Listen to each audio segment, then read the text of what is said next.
This week is National Small Business Week, when the Small Business Administration celebrates the work of American small business owners. And the administration has celebrated this week for more than half a century now.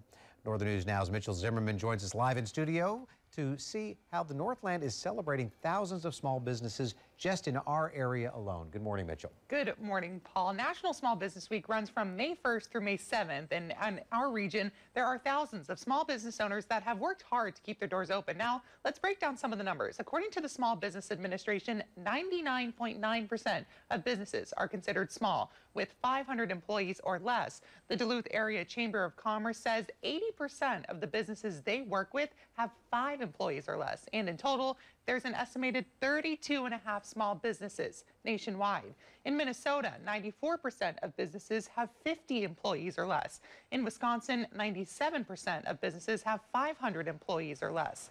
According to the Minnesota Department of Employment and Economic Development, or DEED, Greater Minnesota relies on small businesses at a higher rate than the Twin Cities metro region, with almost 100% of establishments being small businesses. Daniel Fanning with the Duluth Area Chamber of Commerce says here in the northeast part of the state, hospitality and tourism reign supreme. So in addition to all the major sectors that we're so lucky to have, we also have this thriving hospitality sector that is also very dependent on workforce. And that's, again, we're lucky to have higher education, and we have those college students as well. According to a recent study from Zippia, Minnesota has one of the lowest small business failure rates in the country, with just 19% of small businesses failing within their first year in 2019.